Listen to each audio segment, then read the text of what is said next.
Hoy vamos a conversar de literatura, del peso del Mediterráneo y de su cultura con el escritor y poeta mallorquín José Carlos Llop. Su última obra, esta que tengo en mis manos, Si una mañana de verano, un viajero, publicada con Alfaguara.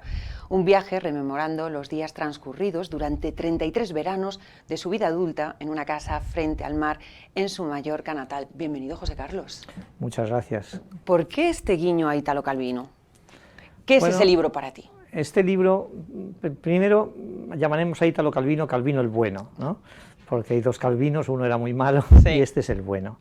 Entonces este título sale de transformar lo que en Calvino es nocturno y lo que en Calvino es invernal en diurno y estival, ¿no?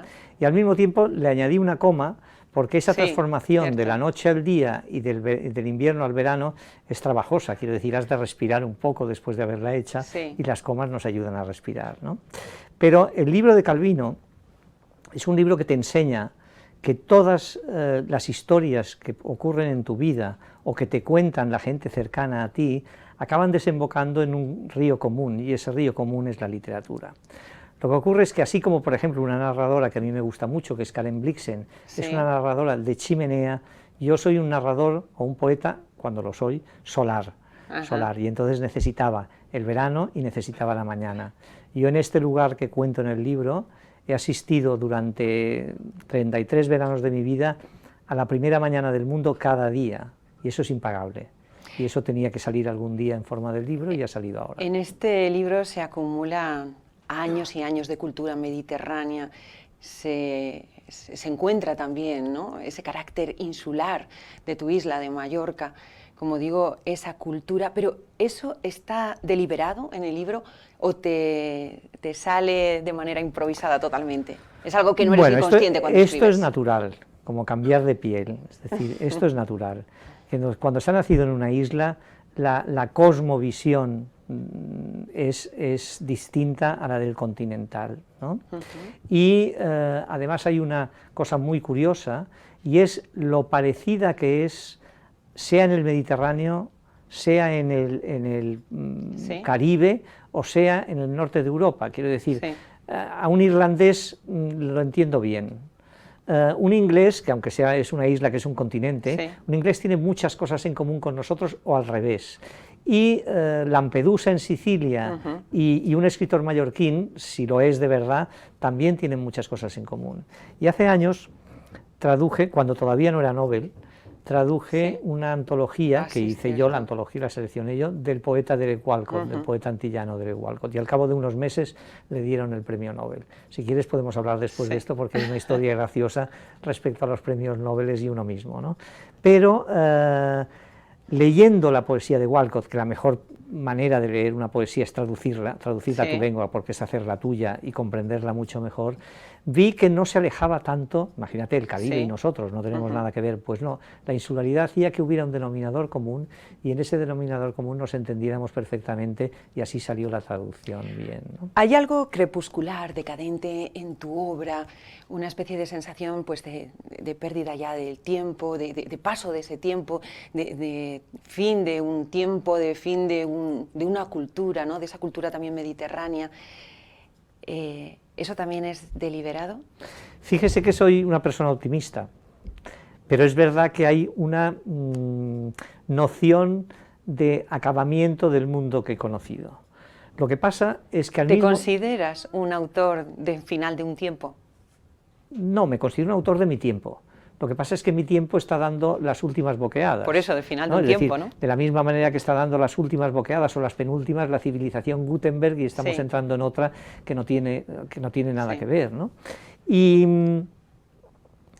he sido, o he pertenecido a una generación que hemos tenido muchísima suerte, en tanto lo que tú hablas del Mediterráneo y en tanto la época que hemos vivido. Es decir, nosotros hemos conocido el siglo XIX, lo hemos conocido.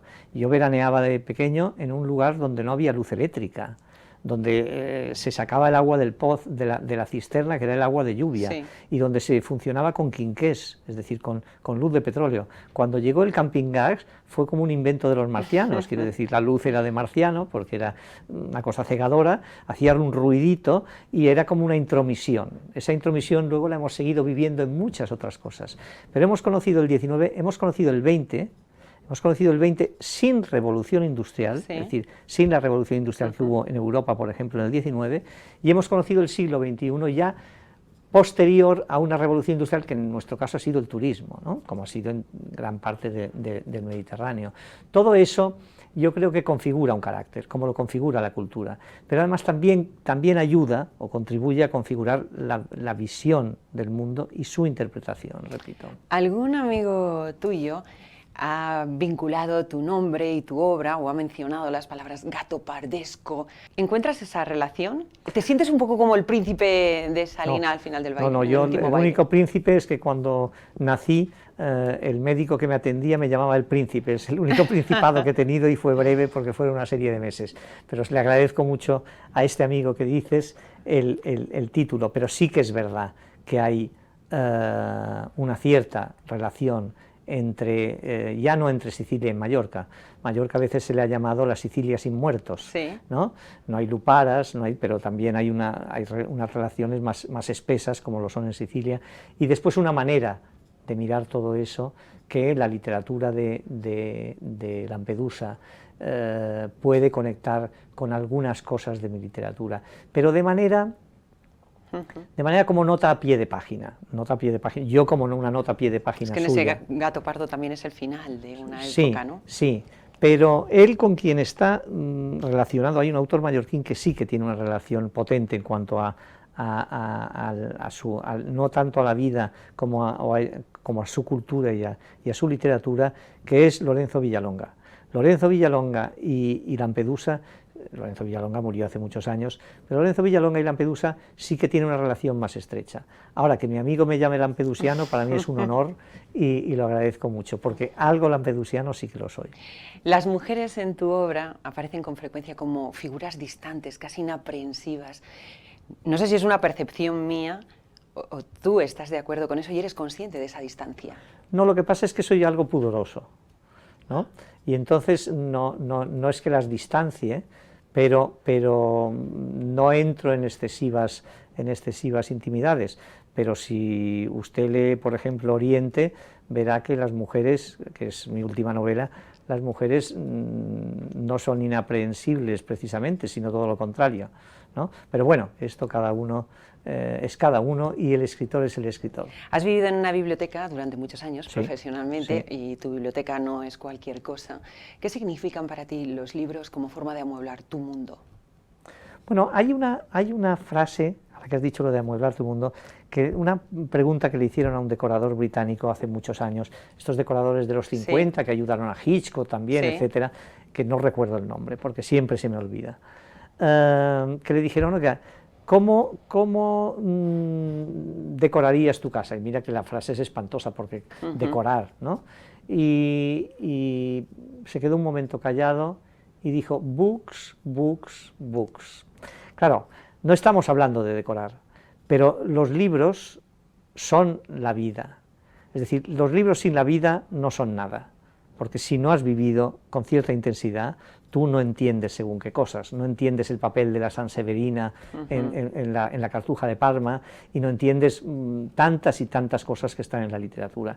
Y también es verdad que sin la literatura a ti te quedan menos mimbres para vivir la vida con una cierta, ya no solo holgura, sino con una cierta inteligencia, ¿no? Me hablas de la importancia de los libros, te preguntaría que cuáles son esos libros que han marcado tu territorio en el cual se ha desarrollado tu vida y tu obra, ¿no? Eso es clave. Bueno, clave es que hay muchos. Vamos a elegir algunos. Pero vamos a decir algunos, sí. Clave, aquí por ejemplo en este libro sí que hablo de una serie de autores y sus libros sí. que me han hecho compañía en esos veranos, en un sitio que precisamente por arisco, escarpado y solitario, muy solitario, pues se lee con una precisión que nunca se leerá en un piso, en una ciudad, ni en un hotel, ni en ningún sitio. La capacidad de lectura de los lugares absolutamente solitarios, de ahí que los monjes se retiren a ermitas lejanísimas y para poder rezar también con más precisión y con más intensidad y leer las Sagradas Escrituras y eso, pues eso es perfecto. Entonces yo hablo allí de Cavafis, hablo de Lawrence Durrell, hablo de Leigh Fermor, hablo de Bruce Chatwin. Por cierto, que Leigh Fermor tiene un libro que no es los del Peloponeso, ni de la guerra, ni de todo esto, que es un libro de sus excursiones o sus vivencias por una serie de monasterios europeos, benedictinos la mayoría, que es maravilloso, que se titula Un tiempo para callar, y ahí puedes tirarte, puedes leerlo cada año, ¿no? ¿Cuál es el libro que te marcó a ti? Ese con el que dijiste, la literatura es lo mío. Me he quedado enganchado. Bueno, antes he dicho que fueron muchos, pero a veces no necesariamente son los más importantes. Yo hay dos libros que han sido capitales en mi infancia y que probablemente es ahí donde me quedé enganchado. Uno en la voz de mi padre y el otro por mí mismo, ¿no? Son la Biblia y la Odisea. Entre la Biblia y la Odisea estamos todos, y tú puedes ser Nausicaa, o en un momento dado, según con quién estés, puedes ser Circe, puedes ser todas las mujeres que salen en la Odisea, ¿no? Y yo, que soy lector de la Odisea, interpretarte de esa manera también, ¿no? Y eso no te empobrecerá, y eso a mí me enriquecerá también, ¿no? Entonces, yo diría que la Biblia y la Odisea. Ahora bien, hay complementos, y esos complementos a veces son tan importantes como los libros esenciales, ¿no? Por ejemplo, no es literatura, pero toda la visión europeísta que yo he tenido siempre, siempre he estado convencido que viene de Tintín. Es decir, yo fui lector de Tintín muy niño, me fascinó el mundo de Tintín, y yo he sabido interpretar desde la política internacional, a la diplomacia, a las guerras, al tráfico de armas, a la esclavitud moderna, todo a través de los libros de Tintín, por no hablar de que los títulos son fantásticos y que los personajes son extraordinarios. Dice, ¿esto es literatura?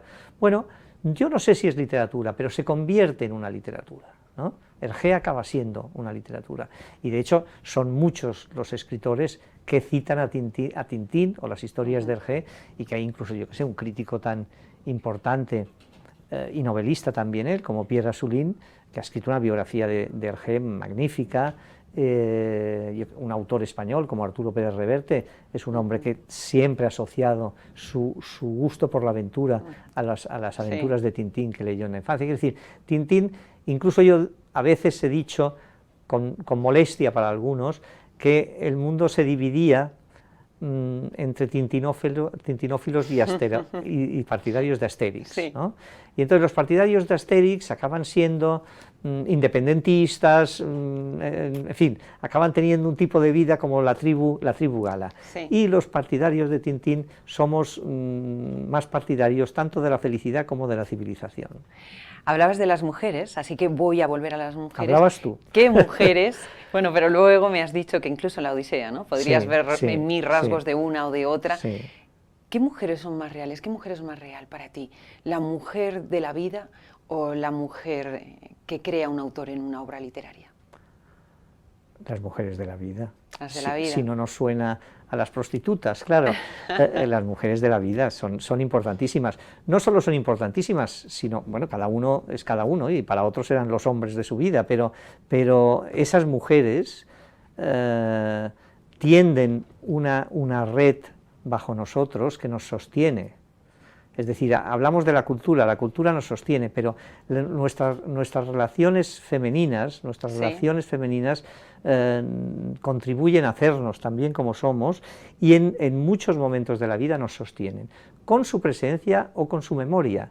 No necesariamente han de estar ahí, pero con la memoria que tenemos de ellas, y además nos enseñan muchas cosas. Vosotras nos enseñáis muchas cosas, sin afán didáctico, sin afán didáctico, pero nos las enseñáis.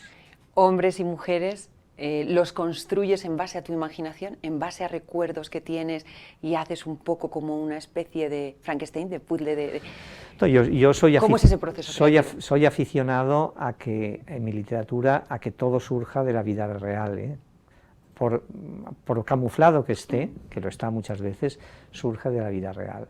Ahora bien, hay personajes que no he encontrado en mi vida real todos aquellos rasgos, y a veces lo que hago es ese puzzle que tú dices según la necesidad del texto, según la exigencia narrativa, ¿no? Voy a volver a un amigo tuyo, otro por ahí, que me ha chivado así y me ha dicho, hoy tengo yo varios chivatazos. Es una buena reunión. Y entonces me ha dicho, te ha definido como un dandy de la vida y de la literatura. ¿Tú estás de acuerdo con esa percepción? ¿Tú cuando te miras al espejo ves a ese José Carlos Llop? Uno nunca está de acuerdo con las percepciones exteriores. Unas veces porque le irritan, sí, y otras veces no diré por modestia, sino porque no se ve en el gran piropo que te puede haber lanzado alguno desde fuera, ¿no? Yo no me veo exactamente como un dandy, pero da igual, si alguien me ve es que algo de la vida y de la literatura. Sí, es que sin una no existe la otra. Es decir, yo siempre lo he pensado así, es decir, sin la vida que he tenido yo no habría escrito lo que he escrito, y sin la escritura, sin mi escritura que me ha modelado y me ha hecho, como me han hecho las mujeres que he conocido, como me ha hecho mi familia, como me ha hecho el clima donde he nacido, la isla donde he vivido, pues tampoco habría nada de nada. Es decir, la escritura modela y modula, y hace, y la vida hace que tú, pobre de ti, no sepas vivirla del todo si no la interpretas a través de la escritura. Hay una palabra que permea en toda tu obra, elegancia. ¿Se puede ser un escritor elegante en estos tiempos? Bueno, en mi obra no lo sé, en la visión de mi obra que tienen algunos críticos y desde fuera. Yo no sé si soy un escritor elegante o no. Creo que en estos tiempos y en todos los tiempos es mejor una cierta elegancia, no importa ser Petronio, tampoco hay que exagerar, pero es mejor una cierta elegancia que la inelegancia, que es su contrario, ¿no? Pero lo que sí es verdad, me lo han dicho veces, pero yo también lo he buscado en muchos de mis libros, es que intento que yo, que soy el primer lector, porque eso es esencial, el primer lector, ¿qué busca ese lector, ¿no? Pues yo como primer lector, que me quede mejor de lo que estaba antes, y que los siguientes lectores vean un mundo más ordenado y en calma de lo que realmente está, ¿no? ¿Esa elegancia significa renunciar a un determinado número de lectores, escribir para un grupo selecto, esos happy few de los que hablaba Stendhal? Bueno, inevitablemente pasa por ahí, lo que pasa es que no es algo voluntarista. Es decir, tú puedes renunciar a un tipo de lectores como renuncias a un tipo de persona para tratarte con ella, ¿no? Es decir, ya según qué personas no te interesan, pues, pero no es que tú digas, no, yo escribo y estos lectores no los quiero y no me interesan. Sí. Yo tengo una cierta admiración por estos escritores que saben conjugar la cultura, el hecho de un escritor culto con lo que sería una proyección sobre la sociedad más o menos estable y acomodada, pero no excesivamente culta tampoco, ¿no? Esto encuentro, es decir, John le Carré, por ejemplo. John le Carré es uno de esos tipos de escritor, ¿no? Ahora bien, sí creo que la literatura, en su, no diré máxima, pero en su exigencia, es un arte de la renuncia. Has de renunciar a muchas cosas. Y la gente que está cerca de ti ha de entender esa renuncia, porque si no, se abre la puerta en los dos sentidos. Quiero decir, tú piensas que a los 30 años es como aquello cuando Cristo sale de su casa y se va a predicar, pues tú sobre esa edad, más o menos, la edad de Cristo, decides que te encierras a escribir. Y llevas años pues viviendo extraordinariamente bien, divirtiéndote, aprendiendo, leyendo, pero quieres escribir. Y al escribir renuncias a muchas cosas. Y en eso está relacionado con el ascetismo, está relacionado con lo eremítico, para mí, y por eso he buscado siempre lugares apartados del mundo para escribir más placenteramente. Y dependiendo de lo que escribas, renuncias también, como decíamos, ¿no?, al principio, a un determinado número de lectores, ¿no? Efectivamente. Ahora bien, un perfil. Ellos se lo pierden. En el doble sentido de vida y obra, ¿eh? No lo digo solo por los libros. Hay quien dice que eres mejor dietarista que novelista, hay quien dice que eres mejor novelista que dietarista. ¿Con quién estás de acuerdo? ¿Con qué te identificas más? Con nadie. No estoy de acuerdo con nadie, yo estoy de acuerdo conmigo mismo. ¿Y qué dice José Carlos? Cuando estoy escribiendo un dietario, estoy escribiendo una novela, estoy de acuerdo conmigo mismo. La visión desde fuera es muy comprensible, sobre todo en un país donde incluso la crítica literaria, que tendría que ser, ya lo va siendo, ¿no? Pero más profesionalizada, etcétera, cuando tú ejerces distintos géneros literarios, no saben muy bien dónde encasillar, no hay que encasillar siempre. Claro. Pero esto, gracias a Dios, juega el tiempo a tu favor. Quiere decir, el tiempo juega a tu favor y acaban sabiendo más o menos dónde estás y acaban respetando tanto una cosa como otra. Pero yo te diría que las 2 primeras décadas, que si tu novela es lírica porque tú eres un poeta, ya en España ponen novela lírica y la has fastidiado, es como una condena a galeras de 20 años. Y que si eres poeta, pero al mismo tiempo eres ensayista y como ensayista no saben muy bien dónde estás. Etiquetas. Etiquetas, y eso ha sido muy común hasta que ha dejado de serlo. Yo creo que ahora ya llevamos tiempo que ha dejado de serlo, o yo ya soy lo suficiente mayor para que haya dejado de serlo conmigo, ¿sabes? No lo sé. Dices, igual soy lo suficiente mayor. Bueno, pues a tu edad, ¿qué marcan más? A tu edad, mayor o no mayor, ¿qué marcan más? ¿Las mujeres o los libros? Siguen haciéndolo las dos cosas, pero he de reconocer si la balanza tiene que pesar un poco más. Siempre hacia los libros, ya siempre hacia los libros. Ahora, lo otro no se aparta, no se va, está ahí. Lo que pasa es que marcar, que es un verbo especialmente intenso, pues marcar todavía te siguen marcando, ahora te siguen marcando más los libros. Si se puede decir marcar también, quizá con los libros ya no existe ese marcar, de la misma manera que apenas existe con lo otro. Sí. Pero en fin, los dos son muy buena compañía y no hay que renunciar a nada. Te define también otro amigo tuyo como un guardia de corps que, sabiendo que la reina se ha ido de Versalles, se planta en la puerta con la espada, defendiendo hasta la muerte, pero no por razones prácticas, ya no tiene sentido, sino por razones estéticas. Bueno, la marcha de Radetzky de Joseph Roth, ¿no? Quiero ver a mi emperador. Bueno, algo de eso hay. Pero eso ya no entra dentro del terreno de la ficción, sino que entra en la parte cívica, las columnas, los artículos y todo eso.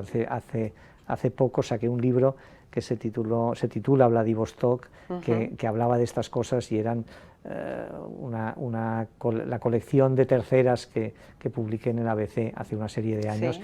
Y eso es muy el mundo de ese guardia de corps que decide que lo que ha conocido no solo estaba bien, sino que era bello y bueno y que por lo tanto hay que defenderlo hasta el final, claro. Y defendiendo eso hasta el final y mirando lo que ves, ¿crees que han llegado los bárbaros a las islas? Bueno, las islas lo que tenemos es una sobresaturación. Por lo menos a la tuya, una sobresaturación de gente, eso sí que es verdad. Pero los bárbaros, como en el poema de Cadafi, es decir, en el año 15 los bárbaros ya estaban dentro del Senado y siguen estándolo, ¿no?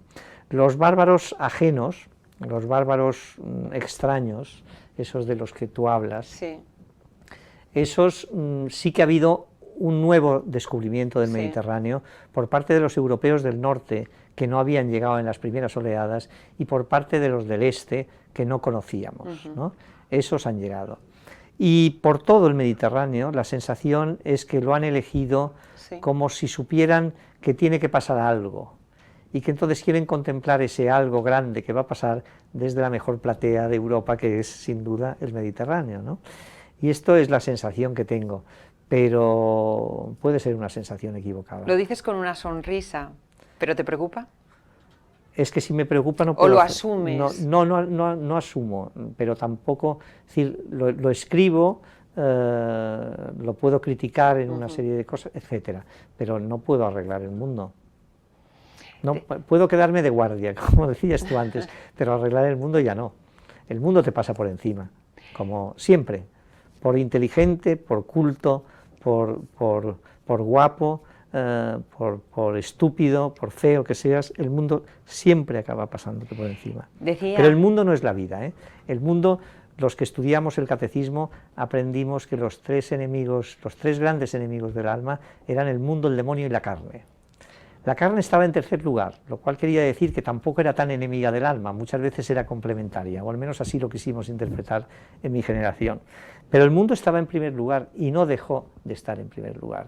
Y no sabíamos interpretar lo que era el mundo, no sabíamos definir lo que era el mundo, no entendíamos por qué el mundo era el mayor enemigo del alma.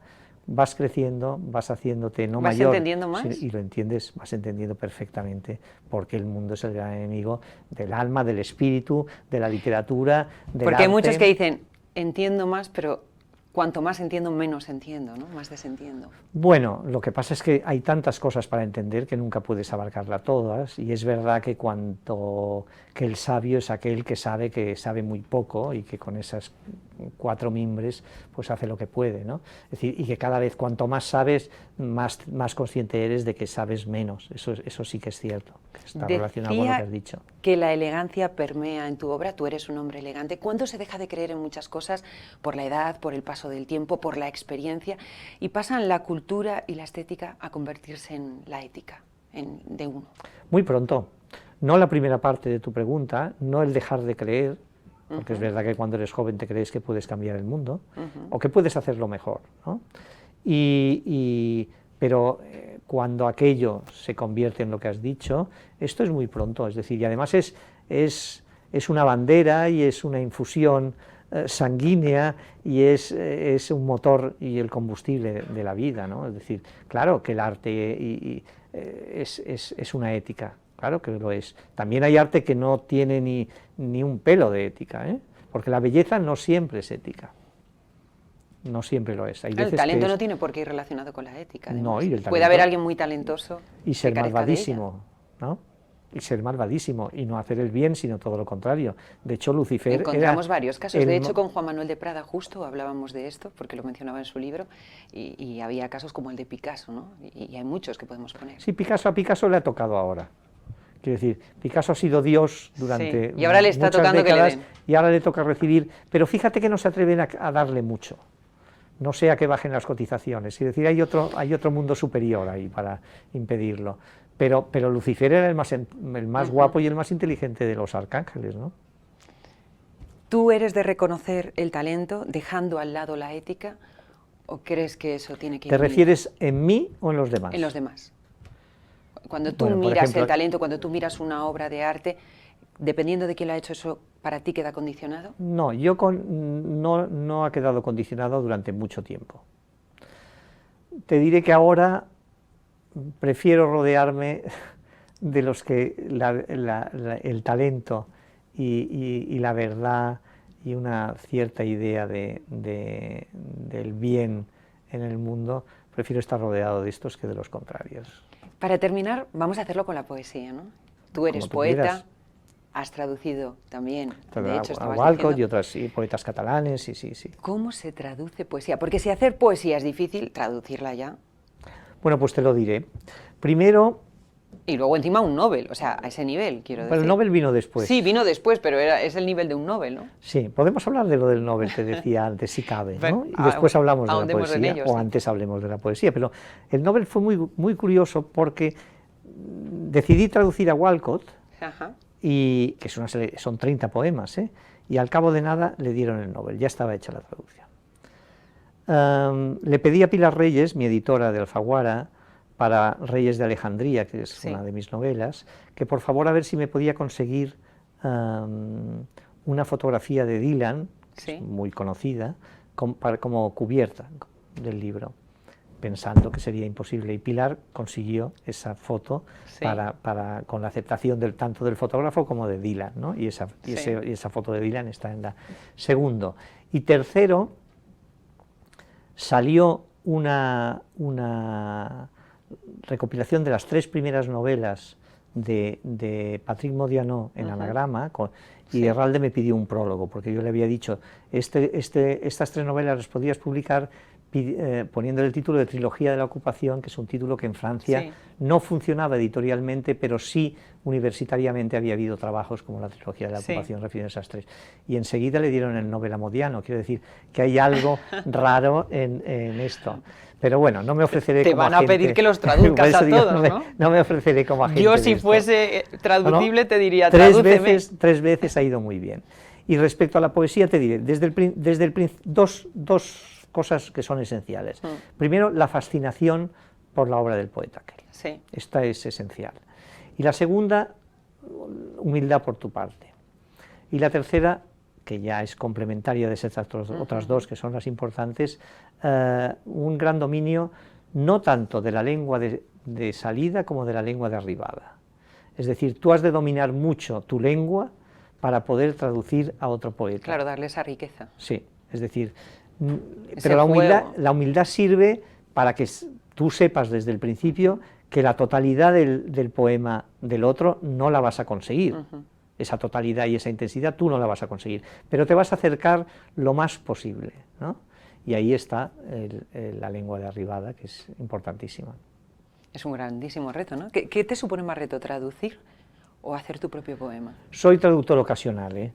Decir, Bueno, pero lo soy eres. lo soy, lo he sido, y hay veces que traduzco poesía para entenderla mejor, es decir, para hacerme la mía de alguna forma, ¿no? Y ahí sí que hay una parte de reto, pero en la escritura de un poema propio, tal vez reto no sería una palabra que emplearía, ¿no?